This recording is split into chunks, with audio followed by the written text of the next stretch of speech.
Welcome into the Hear Me, See Me podcast. I'm your host, Melissa Bruner. Hear Me, See Me is a mental health awareness initiative of WIBW TV, sharing personal stories and also letting you know that help is out there and that you are not alone. And today we want to focus in on a resource that we talk about a lot here on the podcast and throughout the Hear Me, See Me campaign. That's the 988 Crisis Hotline, the 24-hour number available for you to call if you are concerned about yourself or a loved one. But how does it work? Jared Auten is the man with the answers. He works for HealthSource and is the crisis communications manager there. Welcome to you. Hi, Melissa. And what is the connection? How does HealthSource relate to 988? So HealthSource is one of the 988 contact centers in Kansas. There are 5 contact centers across the state, and all working together to provide a comprehensive 988 response and working with local mental health centers and local resources to make sure that people are able to access care. Now, there's been a 24/7 suicide prevention hotline, crisis line around for quite some time, but the 3-digit number is really the new piece that we've seen in the past few years. So what is that, and what's the history of how this came to be? That's right, and I actually got my start working in this field as a volunteer at one of those contact centers when it was the National Suicide Prevention Lifeline. And that resource has been available for many years. I think since 2005 was when that network came together across the country. And in 2022, 988 was launched nationally, and then Kansans got to work to figure out how to fund 988 in our state and how to operate it. So here we are 3 years later. 988 is funded. The contact centers have increased capacity to respond to the growing demand, which comes not only through folks struggling, but also through promotion and awareness of 988 as a resource. How much has that helped? I mean, certainly we've seen people struggling for a very long time. These 1-800 numbers are very beneficial, but when the nation and the state in particular went to a 3-digit number, something super easy to remember, what has the trend been? What happened? Well, we have seen increases in utilization, so our volumes have climbed over the last 3 years, primarily through promotion of the Lifeline.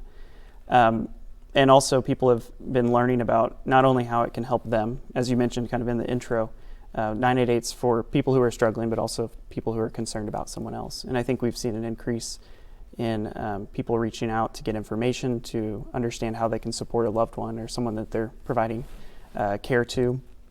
So different people are learning how to utilize it, and it is a resource that's not just for when you're struggling with thoughts of suicide, but maybe you've encountered a difficult time in a relationship, or you're stressed about the economy.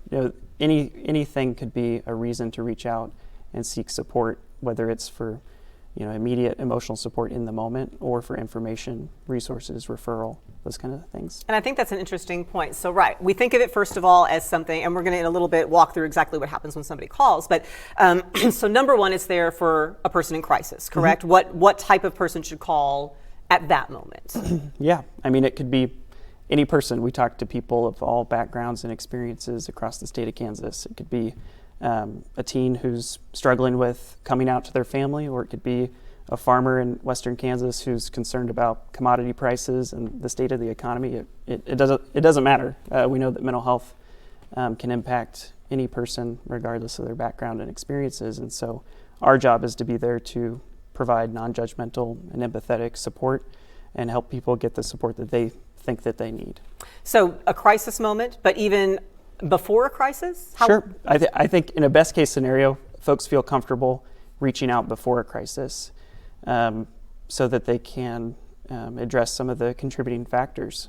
There may be getting support and just having another person listen can help lay out some of the options that a person's considering for getting the help that they need. So yeah, I think it is important for people to know that they can reach out before a crisis moment.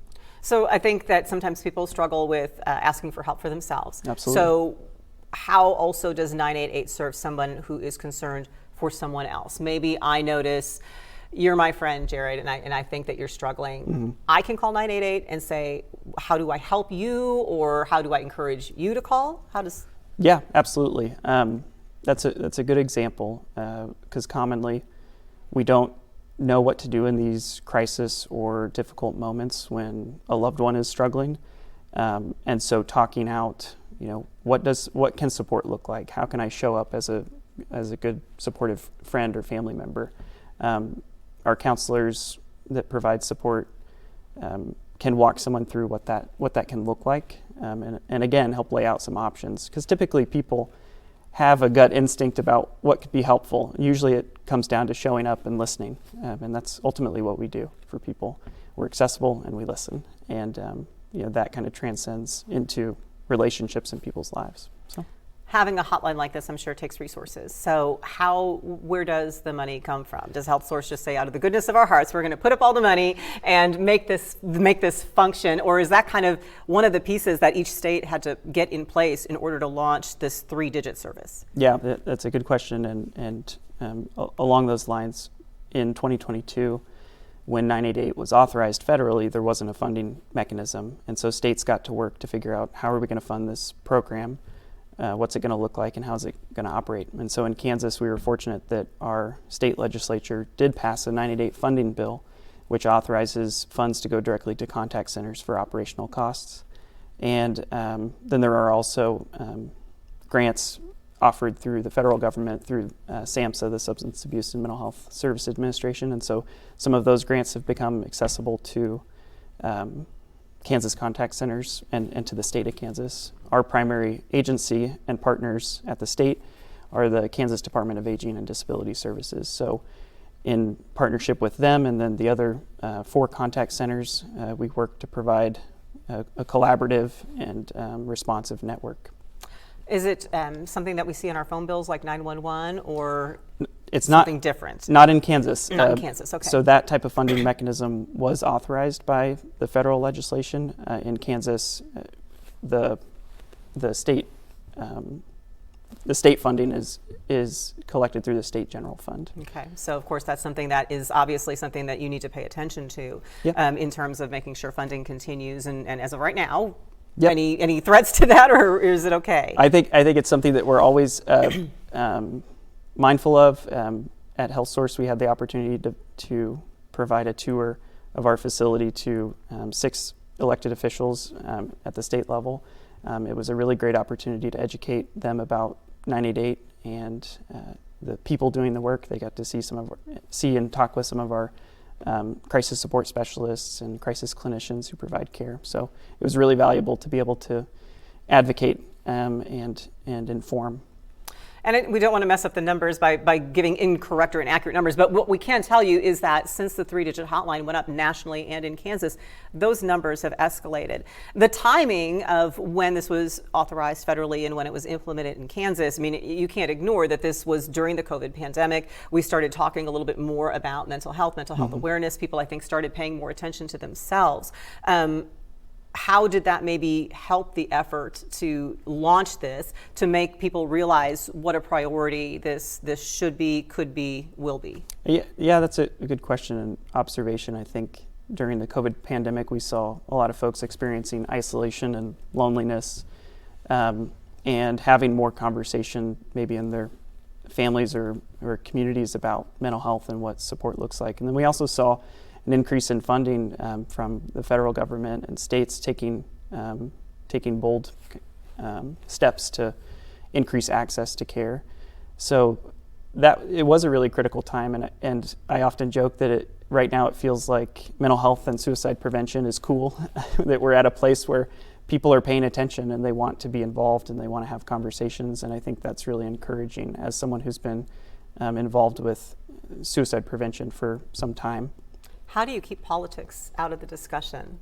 When we're talking to someone who's on the line, or when you talk about keeping this service going, because the flip side is people might realize mental health is important, but they also might realize, or they might argue, well, this is something that should be a personal responsibility. It's not something the government should be involved in. That everything comes back to politics.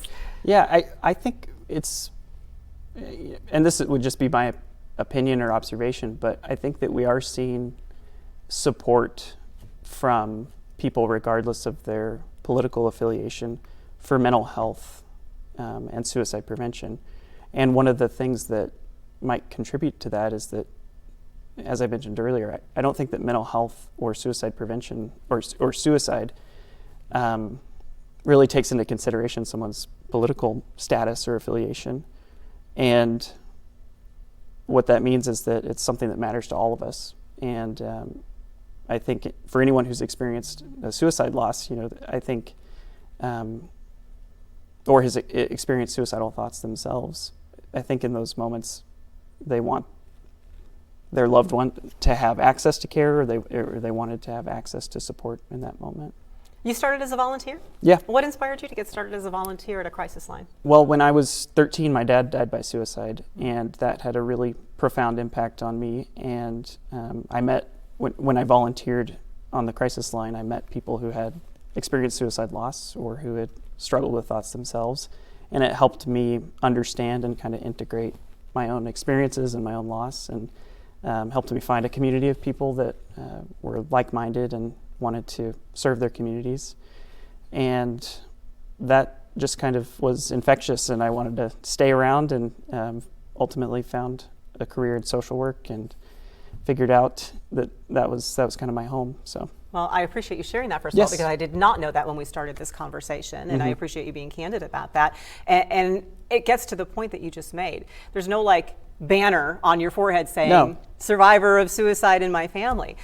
As a 13-year-old, as much as you care to share, what was that reaction? You as a kid, did you know your dad was struggling? Were there any signs in your family, or you were 13, you weren't supposed to be worrying about that? Sure, yeah. I think in hindsight, and anyone who's experienced a loss will kind of get into that mode where you look things over, where you kind of remember things and recall. I think there were warning signs, and whether I was 13 or 23, suicide is never anyone's fault, or there's often there are things that you can do to prevent suicide, and there are really complex factors that lead someone to a place where they are thinking about suicide, attempt suicide, or die by suicide. I think the experience was one of immense loss, and there have been many things that have many benefits or opportunities that I've encountered along the way. It's something that's kind of brought my family closer together. It's something that's allowed me to be involved with an organization called the KETA Center, which is based out of Maine. They provide a week-long summer bereavement camp for kids who have lost a loved one to suicide, and I got involved with them as an adult, so I get to volunteer with them, and it's a small community of people who want to provide a healing experience for people in the woods in Maine. So it's cool, it's been an interesting journey that's connected me to a lot of really great people.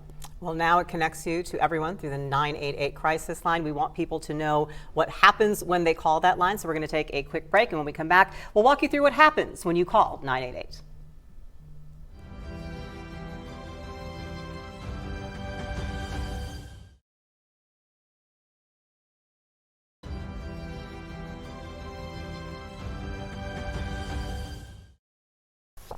Welcome back into the Hear Me, See Me podcast as we continue our conversation with Jared Auten, who is with HealthSource, Crisis Communications Director involved in the 988 hotline in the state of Kansas. And Jared, thank you, first of all, for being very candid and open about sharing how you yourself are a survivor of suicide with your father dying by suicide. That inspired you to volunteer for a crisis line, and now you're involved with the 988 effort statewide. So who is answering the phones? Who works for the folks on the other end of the line for 988?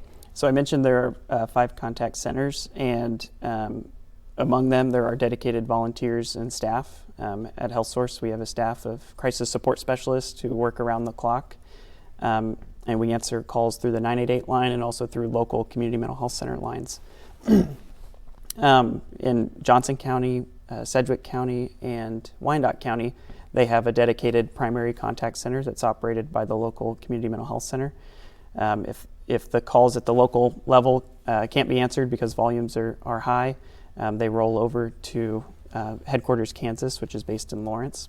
And then HealthSource serves as the in-state backup to all 4 other contact centers. So the goal is to make sure that we're answering the calls of Kansans in Kansas, providing access to local resources and someone who maybe has a better understanding of what day-to-day life looks like in Kansas. Will you be put on hold if you call 988? So when you dial 988, you'll first hear a recorded message that says, "Thank you for calling. Please stay on the line while your call is routed to the nearest 988 contact center." Contacts are now routed based on someone's physical location, and so that's a new technology that allows for better local routing. So you'll get routed to the contact center nearest you, and the goal is to answer the call within 15 seconds or less. And the average speed of answer varies based on staffing capacity and volumes, but the goal is to make sure that call is answered. So you'll be on hold for a period of time, but you'll hear prompts that encourage you to stay on the line so that you know that someone will be there to answer. And hopefully that's only within a few seconds. Hopefully it's only within a few seconds. It can be up to minutes, but in Kansas we've been able to get to a place where we're staffed to respond to the need. Do you still parse out a special option for veterans or for loved ones versus an immediate crisis? Yes, so someone can press 1 to be connected to the Veterans Crisis Line. They can press 2 to be connected to the Spanish subnetwork, which is a network of Spanish-speaking counselors. They may be outside of the state of Kansas. And then to press 3 to be connected to the LGBTQ+ youth line. So we've really gotten subspecialties within this. Okay, so say I'm someone in an immediate crisis. Yes. I call, I do the prompt, I get connected. What happens then? So then a human will answer your call, and they'll introduce themselves, ask what's going on, and then the opportunity is for you to share what's important to you. There's going to be some questions that a person asks about your safety.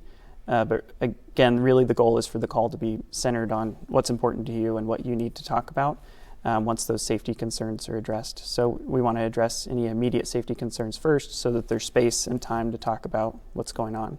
Because there are occasions where someone might need in-person or immediate assistance, and we can help connect someone to that type of emergency care. I was going to say, is that where the geographic routing becomes important? And So, can you immediately get a first responder or to somebody who's calling the hotline? It's a good question. I want to provide some clarity because I think one of the really important pieces of 988 is that it can be an anonymous service. Okay. So you don't have to identify yourself if you don't want to, and that's really critical so that people feel comfortable reaching out. It's confidential, meaning we're going to keep your information held privately and confidentially unless there's an emergency in which we have to activate an emergency response. So that would be in the event that someone's unresponsive or can't communicate that they need help, or they're at imminent risk of suicide or harming someone else. So those would be the type of situations that we might activate emergency services without someone's consent. But our goal is to avoid any kind of emergency response unless it's necessary to keep someone safe and alive. And the geo-routing does not give us access to someone's personal information or location. As the contact center, we don't have access to that. So you may not know where you are sending that help to, but Right. you can say, I have this call on the line, which then would give like a dispatch center access to that geographic location to be able to go and respond? So if we needed to activate emergency services, we would reach out to a dispatch center or a public safety answering point to communicate the emergency situation, and then we would work with those public safety partners to locate someone if they needed locating. Okay, so that's a call from someone who personally is in immediate crisis. What if I'm not in immediate crisis, but I'm struggling and I call? Then what happens? So if you're not just needing to talk, but if you're wanting to talk to someone, that call can last typically as long as you need it, not forever, but we're going to stay on the line with you to understand what's going on, what the nature of your concerns are. We're going to provide support kind of in a reflective space, a space that's open and non-judgmental. We might explore resources if that's something a person's interested in. So talking about not just resources for mental health, but maybe basic needs. Maybe someone's needing rental or utility assistance. Those would be the type of things that we could provide information on. Which I think is important because it's those stressors. And we've had these conversations with some of our friends over at NAMI before that, sometimes it's not necessarily the mental health therapy counseling piece itself. It's the things that are causing the reason for the feeling that they need the resources for. Yeah, absolutely. And when you have the opportunity to kind of have someone on the other end of the line listen without judgment, again, just laying out your own thoughts and options that you're considering, because I think one of the philosophies that we operate with is that solutions are typically within a person. We're not going to provide a solution for someone's stress or struggle because we don't know acutely what's going on or how they're feeling or what they're experiencing. So our approach is to kind of pull some of those things out with the person collaboratively. So whether we're coming up with a plan for how to stay safe or whether we're coming up with a plan for what resources you're going to ask, our goal is to make sure that that's a collaborative process so that people have control over their choices. You're not going to tell someone what to do. They're going to leave the power of choice with you as an individual. Yeah, that's a good way to put it. Okay, so now I'm a loved one. I've talked to my loved one. I feel like they are in immediate crisis, and instead of calling 911, I call 988. How would that conversation go? So I think when someone reaches out concerned about someone else, it's important for our counselors to understand what the person's relationship to that individual is. So we might want to understand where the person at risk is located. Are they in the same room? Are they? Is it a friend that you're in text communication with? That's maybe you don't have eyes on them, but you're concerned. So we want to understand what's your proximity to the person, because that kind of lays out some of the options for us. So we can offer to talk with that person directly, maybe just putting them on speakerphone or having that person go to a private place where they can have a conversation. Sometimes people aren't ready to talk to someone who's a stranger, and that's okay too. So we can talk with the person who's concerned about their loved one and share some ideas around what support can look like if they're comfortable. Encouraging them to ask directly about suicide. Have you been thinking about suicide? Have you thought about how you might kill yourself? Asking those questions really clearly and directly is important to understanding that everyone's on the same page about what we're talking about. So we can have that conversation with the person who's struggling, and we can also provide some support, or I guess coaching might be the right word, around what you can do. I think you just addressed one of those misconceptions. People feel like I can't say the word. If I say the word, it's going to create the ideation. And that's not true? Is that what we find? Yeah, that's a common myth with suicide. I think it's understandable that people hold that myth because talking about suicide can be really scary. I think it's scary because because we don't have conversations about suicide, so it is often uncomfortable. But yeah, overwhelmingly the research shows us that we're not putting, by talking about suicide, we're not putting the idea in someone's head. Having the conversation in an open and non-judgmental way is actually really protective of people who are struggling. If you ask someone directly, are you thinking about suicide, and they say no, well then you know that they're not, and you've also sent the message to them that you're a safe and comfortable person, or that that you have the skills to talk about a really difficult topic. So again, if I'm that loved one, I feel like my loved one is in immediate crisis. Can you also then help facilitate that contacting of 911 or emergency services if that's what it comes to? Yeah, if it's an immediate medical emergency or someone's taken action to harm or kill themselves, then we can absolutely assist with that. There are a growing number of mobile response teams, so a team of mental health professionals with a non-law enforcement team of mental health professionals that can be connected with. So we might educate the family about mobile crisis response and what that would look like, and we can refer people to that service so that someone could come out in person and provide crisis intervention.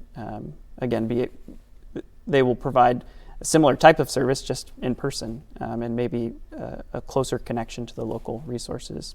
And then again, if it's not an immediate crisis, I'm just concerned about a loved one. Is it, again, those resources helping to give people advice for how to guide the conversation, to find out exactly what's going on, and what would be some of the things that you might ask a loved one who's calling with just simple, not necessarily immediate crisis concerns, but just an overall general concern? I think, yes. So we could talk with a loved one about what it looks like to access mental health care in their community. So the community mental health centers or certified community behavioral health clinics, there are 26 of them across the state of Kansas, providing an array of not only crisis services, but outpatient mental health and substance use services. And so that's a good network to be educated about, and that's a common place that we start for referral. But depending on someone's concerns or what they're experiencing, again, we might refer to substance use treatment, or we might pull up resources related to housing assistance.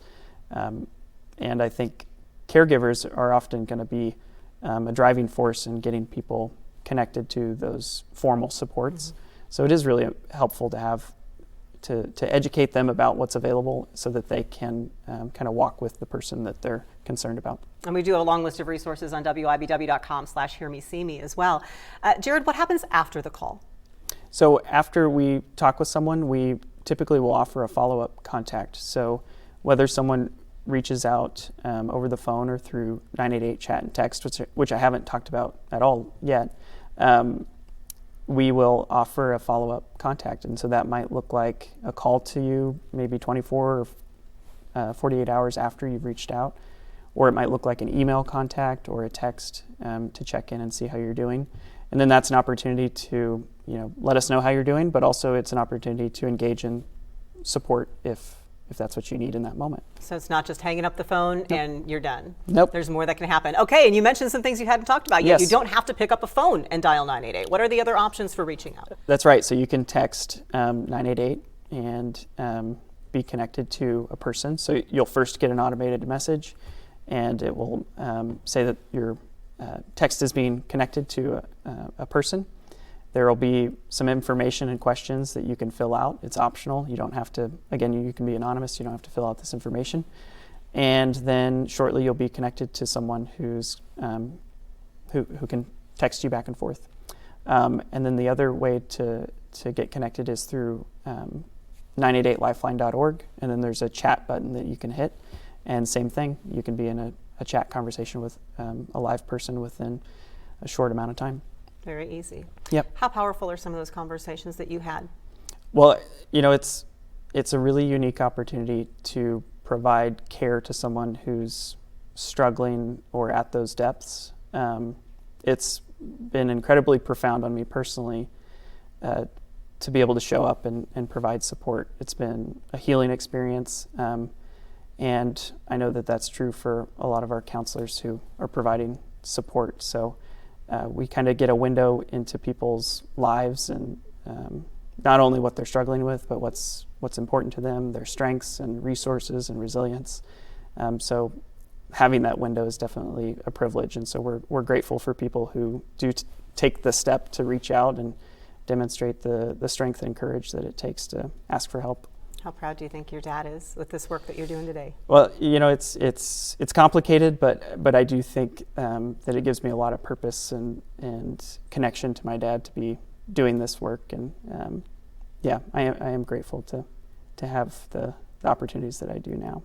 What difference, if everything that we've said hasn't convinced people, what difference is 988 making? I think that it's showing the public that suicide is an important issue to address. I think it's showing people that it's okay to reach out for help, and it's our leaders showing the public that their concerns do matter, that there does need to be a crisis response during those moments. And hopefully it's continuing the conversation to demonstrate that suicide is not an individual problem. It's a problem that we can address as communities at every level. So I hope that we'll continue to talk about not only what resources or support people get in those moments of crisis, but what resources and supports do people get before they get to that moment? How can we help address some of the contributing factors to someone or for someone considering suicide? And we certainly don't want to go away without saying, if people have been moved by this and are as inspired by you as I am, if they want to play a role, how can people learn how to be volunteers for the 988 Crisis Lifeline, or really any of the organizations that you might be referring folks to? Yeah, so starting with your local community mental health center is a good option. Some of the 988 contact centers in Kansas do provide volunteer opportunities. At HealthSource, we provide career opportunities. Our positions are full-time positions where you'll get training to provide the care. We emphasize training because it's really important that the people reaching out receive quality and consistent support. So yeah, you can go to SAMHSA too, SAMHSA's website, to find out about resources in every state across the country. The 988 resource line is there, and as I'm sure we say to everyone, and that the folks on the other end of that line want everybody to know, thank you, Jared, first of all, for sharing your story, for letting us know what happens with that lifeline, and the people on the other end of the line and all of us here want you to know, we hear you, we see you. Thank you.